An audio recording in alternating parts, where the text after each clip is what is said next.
हरित बाली रोग होता है बाजरा में। गेहूं की बीज दर क्या है? तो ये हो जाएगा 100 से 125 किलोग्राम। चावल की संकर किस्म है? तो ये आया था, ये PRH-10।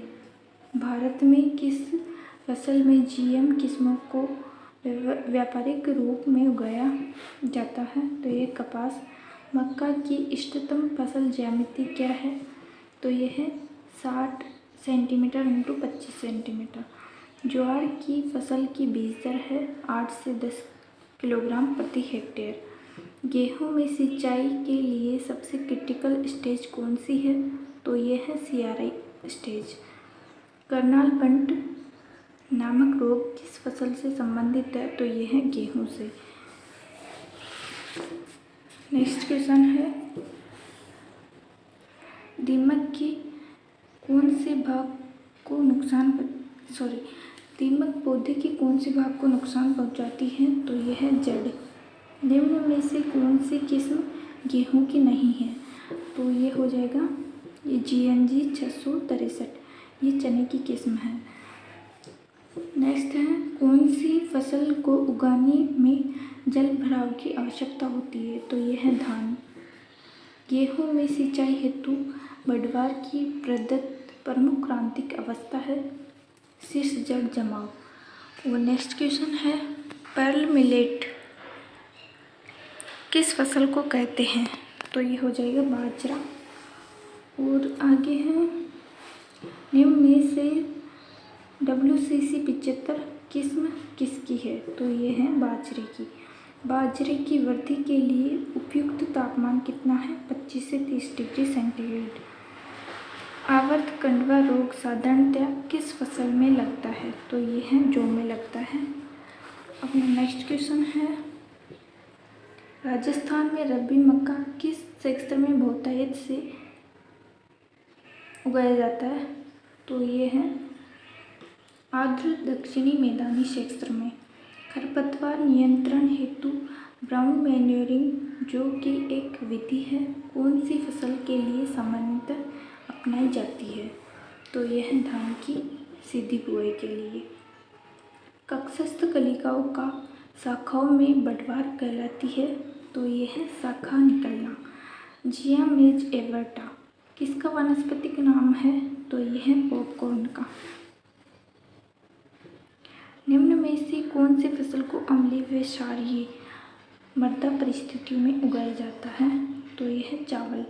मक्का की उचित बीज दर रखनी चाहिए? तो ये 20 से 25 किलोग्राम। कम क्षेत्रफल में चावल की नर्सरी तैयार करने के लिए उपयुक्त विधि है? तो यह है डेपक विधि।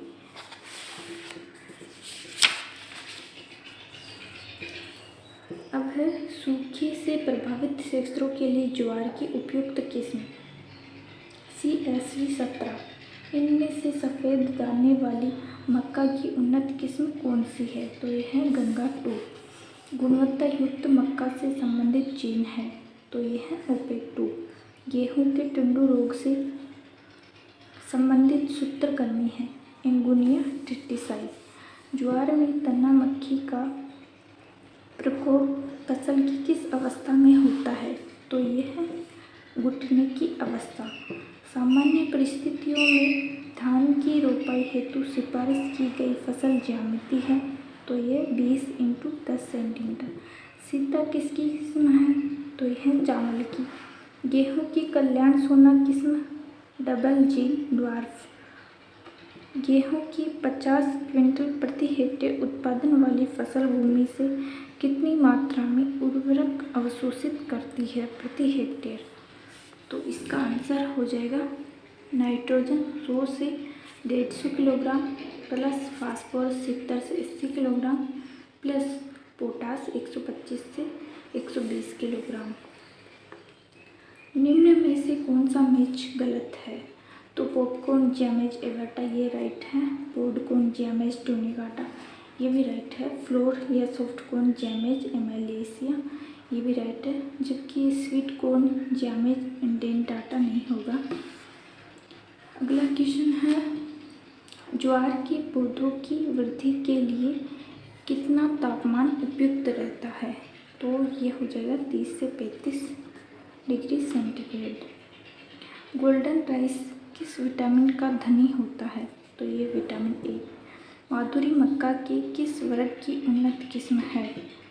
स्वीट कॉर्न की। अनाज की कौन सी फसल के दानों में सबसे अधिक मात्रा में वसा पाई जाती है? तो यह है बाजरा। हरे चारे हेतु ज्वार की बहुकटाई वाली किस्म का नाम है SSG 59-3। सरबती सोनारा 64 को उपचारित करके उन्नत किया था? तो गामा किरणों से। अब नेक्स्ट क्वेश्चन है, चावल का टुंगरू रोग किससे फैलता है? तो यह है गोलाकार और बेसिलिफोरम विषाणु का एक मिश्रण। मर्दूरोमिल आसिता कौन सी कवकनाशी से नियंत्रित किया जाता है? तो यह है रिडोमिल MZ। धान के 1 हेक्टेयर में रोपाई हेतु डेपोक विधि द्वारा रोपणी का कितना क्षेत्रफल समुचित होगा? तो ये है 25 से 30 मीटर वर्ग। दोस्तों, आपको बाहर से कुछ आवाज़ आ रही हो तो थोड़ा एडजस्ट कर लेना। अगला क्वेश्चन है, निम्नलिखित में से गेहूं की कौन सी किस्म राजस्थान के गर्म तापमान की दशाओं के प्रति तुलनात्मक रूप से अधिक सहनशील है? सॉरी, आपको दिखाई नहीं दे रहा होगा।